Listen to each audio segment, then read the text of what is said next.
Hello, everybody. Welcome to the Campfire Show. Today, we have my special friend Stuart Evans from Evans Construction. Hello, Stuart. Hey, buddy, how are you? I'm good. How are you? Good, good.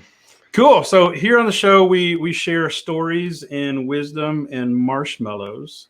And today, we are going to talk about what is the church doing to adapt to this wonderful, weird, crazy world that we're in right now, and how are they adapting? So that's kind of what we're going to talk about today. Before we do that, we do something silly called show and tell. Yeah. So, Stuart, did you bring a show and tell item with you today? I'm excited. This one is, I always tell everybody that nothing revolutionary has ever happened in the construction industry, at least as it relates to the bricks and mortar side of things. And to Right? prove that, I have, this guy. And you have any idea what this guy is? I have no clue. Okay, so this is what they used to call, it's called a stick rule. So Oh, it's a yes, yes. ruler that you unfold. I had one So of the those. the only revolutionary thing we've done in the construction is we turned that into this guy. Yeah, So yeah. it I was it did. was my dad's. He got it when he was 10, and it's Yeah, a cool antique that we have. yeah. So. That's cool. So my item today is this Ooh, little baseball bat from Destin, Florida, and this hangs on my doorknob at my office. And so if you ever if you ever see me attitude. if you ever see me walking around like this, it means maybe there's some discipline coming down. And so I thought this would be Nice. handy to have today because I know you and what you're Oh, capable of, I got you. and you're a little feisty, a little ornery. So I'm going to I keep got this you. within I arm's got reach you. just in case things get out of hand today. Get a So little sideways. Yep. yeah, but so before we jump in, just tell us about you and maybe your family and what your role is at the company. Okay. Yeah. So as you mentioned, we're a family-owned company. We're a third-generation firm. Grandfather started a different version. It was called Heindel and Evans back in the day, and then my dad and him started this version two, which is Evans Construction. And that version two will be 40 years old this September. So my brother and I, Chase, bought the company out about 6 years ago, 6, 7 years ago. Um, it's yeah, time all runs together when you got three kids. My brother Chase, I own the company with. He has two kids. So we're very family centric. We do a lot of church work. It's predominantly, always tell everybody, it only represents about 40% of the financial burden or the financial revenue for the company, but it takes up about 85% of our time. Right. So, Yeah. but it's a passion of love and we love doing it. So, Yeah, cool. Yeah, that's one thing I really like about you. I was thinking there's probably maybe four or five things I like about you, that's but it. maybe more. That's it. I don't know. Four Maybe tops. five tops. Maybe But one of those things is that you really do have a heart for the church. You know, you love the church, you care about the church, capital C, and you love to help them. And so I'm glad to have you on. That's the reason that we do the show, is just to Yep, give churches some inspiration and encouragement, good news. They need it. The church needs it. absolutely. So let's jump in. So you get to Okay. work with a lot of churches every year. You talk with pastors and leaders and, kind of influential people in that world. I'm curious, how are conversations different now, or how are topics different now? What are they asking you about, and what are you talking about now? Okay, so there's I think there's like two camps really, and there's obviously more than camps than that, but there's two predominant camps that I'm talking to right now. Um, the the ones that are leaning in, which are a lot funner, a lot more fun, conversations to have because they already had. If they didn't have an online presence, they're embracing it. They're like, what do we need to do? They're just like sponges. They're just soaking it up. Like, how can we connect with our people? What's the best way? What do I need to wire? Where do I need to install? What can I do? And they're leaning in and they're becoming that they're filling that void for a lot of the other churches that represent the other camp. The other camp is we were programmed as pastors to be who we are in a community of believers that we can reach out and touch people, and this is just wrong. And it's I'm gonna bury my head in the sand until this thing is over. Hmm. And um, it breaks my heart to try to help those folks because they're just like, well, it's just going to be another week. There's no sense building an online presence if it's just going to be another week. And I'm just thinking, take easy steps, get down, if you don't have Facebook, get Facebook. And then like one guy that I love, I mean, and he's a big influential pastor, but he's doing it so raw and so true. Like Mark Batterson is doing a 40 days of prayer right now up at National Church. Every morning, like 7:15, he hits the gram, gets on there and just says, hey, today we're going to pray about X. And it's a simple little lesson, maybe 2-3 minutes. I mean, that's a real example of leaning in. But a lot of my other pastors that are truly leaning in, or they're trying to, they're doing the research. They want to figure out how to take these big facilities that they have and bust them up into chunks where we can have safe groups going Mm-hmm. back to church. Like they're already trying to figure out when the governors let us do our thing, we're going to do it like this, and this is how we plan on keeping people safe. So, Right. What are they? So you kind of hinted at like facility things mhm. there. What are they? Maybe what are they asking for differently? Like either in a facility or Yeah. maybe even property things or just logistical building things. Are you seeing those conversations are exactly the same, or are they different? Are they being tweaked a little? And if so, how?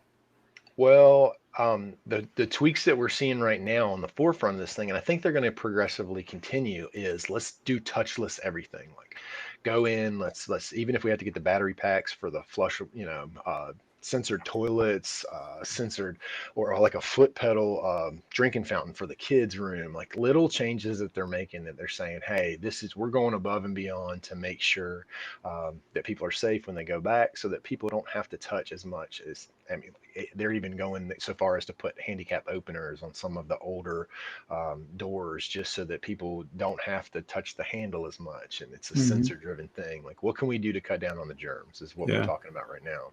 So for you as a builder, is that a like a drastically new conversation, or were well, like what percentage of people were doing that before compared to now? Like it's definitely a It, high level of interest now, right?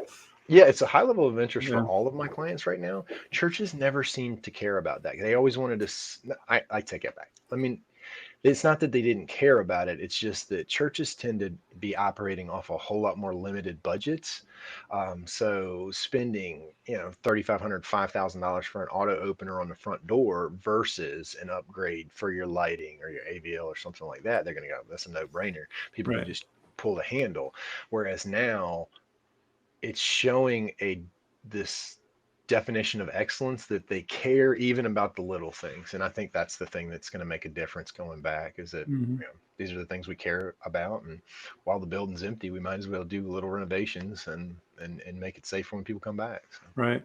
Are you seeing is the conversation about when is it time to build? Is that changing now? Is that any different? Like I know I heard from a friend of mine, there's a dynamic now of portable churches, that are meeting in schools. Yeah. Some of them are finding out, hey, we can't go back to that school, because Yeah. the school needs to change their procedure of how they clean things, and so Hmm. they don't have a place to go back to. So I'm curious if that's an interesting conversation of just when to build, and I know it's most people probably want to, and I think there's probably a time when it's not right to build. I wonder if you can speak to give us some wisdom in that. Absolutely.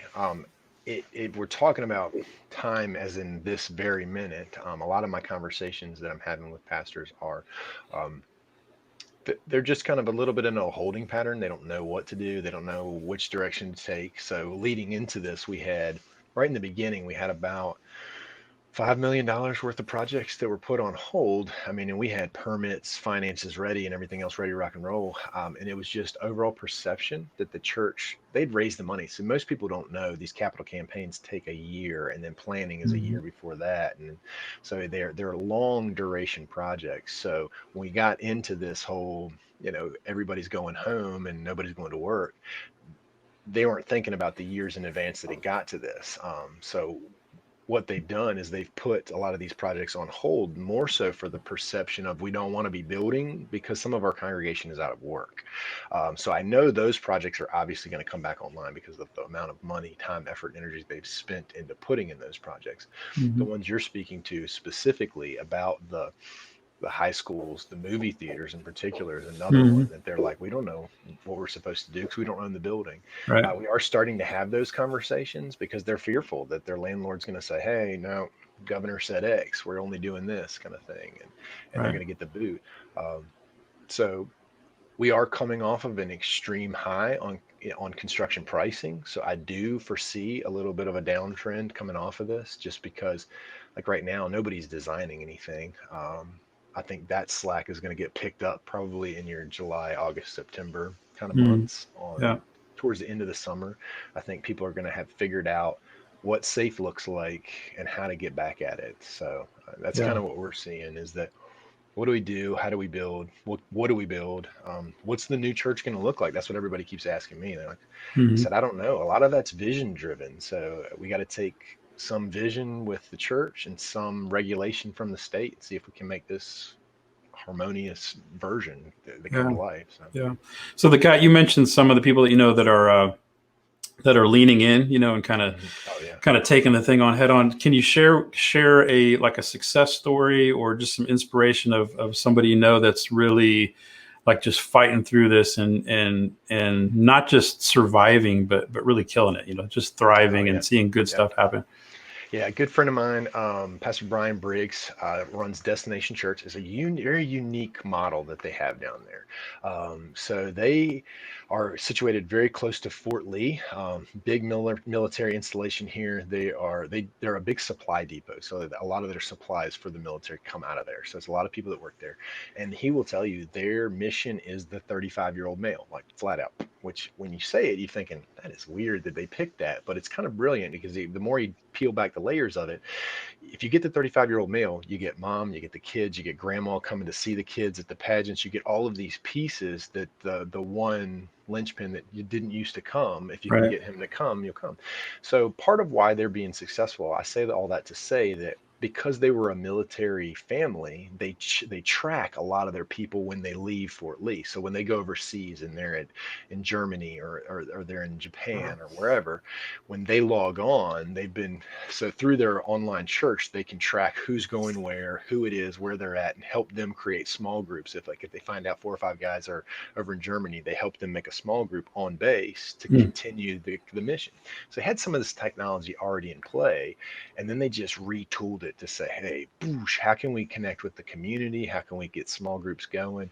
I mean, he's literally said, man, we are growing in this. Yeah, that's Our awesome. numbers are going up. Tithing Yeah. is going up. People are jacked up about what's going on. I mean, they had a thing where they were just feeding the community with the few staff that they have to come in to do worship recordings, whatever. I think it Yeah. was a staff of maybe 8 to 10 folks, and they bought. I mean, it had to have been 1,000 box lunches from Chick-fil-A, and they were handing out Christian chicken like it was their part-time job, just Yeah. just giving back to the community and just not fearful of this money's not coming in, we're not doing this. I mean, it's just an absolute leaning into the punch, and Yeah, that's I get awesome. jacked up for that. I'm like, how can I help you, and how can my team come alongside that, Yeah. so Yeah, and that's happening all over. You don't hear a lot of it. I mean, we do because kind of we're in the business, yeah. but that is happening. And whenever you can have 1,000 pieces of God's chicken around there, that doesn't hurt either. No, it doesn't hurt at all. Well, and Right? that's the thing is that I mean, a lot of these pastors are so humble too that they'll never tell that story. Like Right. it just is a little blip on their Instagram that they had, 20 big full size tables that you'd normally set up for like a cover dish or something Yeah. are covered tight as you can pack these boxes in there, and they go, "We're just feeding the community." And that's it. That's all they said. If it was Yeah. one of our companies, we'd have been promoting that for a month before we did Right. it. That's good. It's good news. So you've been as a third generation builder, which I think is amazing. There can't be too many of those companies out there, but so you've learned a couple things, right? Between you and your dad and your grandpa, and Yeah. if you could give one little nugget of advice to a church, and this could be in general or based on the current Okay. world that we're in, give us just a little piece of wisdom, as it pertains to building and facilities and all that world that you're in. Maybe what do you see people do wrong that they could maybe fix or do right with just a little change in their mindset? Okay. Our most common issue that we have, we've actually nicknamed it. We call it the trust hurdle. Um, what people feel like is, I don't know where there's a lot of misinformation out there. I don't know how doctors do it with the Google hypochondriacs that are out there, but there's so much misinformation out there. Do your homework about finding good people that are in the industry. Speak to their references. Churches are still very much word of mouth folks, and they do lean on that their experience was or good or bad, and they'll tell you whether it was good or bad. Vet your contractors. Just because they're a general contractor does not mean they know how to do churches, and especially just because they're a big contractor does not mean they know how to do Mhm. churches. We find this a lot. If you want to do a 15, $20 million church, they're like, this is a unicorn. And it is. I mean, 15, 20, 30, $50 million churches are big churches. So what they want to do is they want to lean into like a big contractor. They're like, well, this will be a little job for them.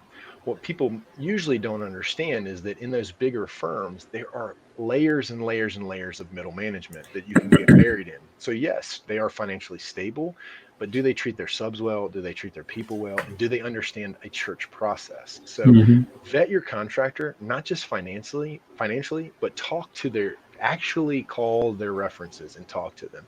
And that's why we started a whole video department of what we do to help tell the pastor's story so that you Mhm. can watch the words of a pastor saying, you can trust these folks. Because the minute that you get over that trust hurdle and lean into the experience of your team, you're just on autopilot at that point, because then it's all, well, you take our 3 generations of experience, people like CSD's experience, and the people that are on the team, you just lean into them and go, hey, here's my vision and here's my budget. What do I need to do? And then you go, bop, bop, bop, bop, bop, here's your 10 options that you can do. And you've downloaded all of our great knowledge that we're putting in from the years and years we've been doing this to say, hey, here we've already pre-eliminated all your fail points. These are your 10 that will absolutely work. And Mhm. we even have clients too that even want to drill down on that a little bit more, but just do your homework early and then get over that trust hurdle as quick as you can. Like, do your homework, but then get over that trust hurdle and then put some faith in people. Like, that's the biggest thing that I can tell the churches is dial that faith up. It's what you Yeah. believe, and Yeah. believe in your people too. So Yeah. believe that you've made the right decisions. So Yeah. It's a good word. I would say a hearty amen to that. So that's good. Good. So I want to close with something silly. We started with something silly. We'll end with something silly. So, okay. what was the worst style choice you ever made that you would be willing to confess here in I'm this sorry, forum? we're amongst friends. It's just me and you here, That's right? right. It's just me and you. Nobody else will see this. Your worst Okay. style choice. Okay. So I grew up, my other side of my grandparents, my mom's side was down in Florida. So it's in Orlando when the surfing craze was like hype, like, skateboarding, the whole 9 yards. And I lived in the country. So I wanted to be a city kid when we went to go, visit grandma down in Orlando. So I actually had a pair of Doc Martens, Jinko jeans, the stovepipe ones, like I'm talking big straight leg pants, a chain wallet, and like Thrasher t-shirts. Like, so you Nice. can imagine what the redneck coming back to the country looked like wearing that. I mean, you tried the long hair for a while until dad was like, we're Yeah, done with that. that's So funny.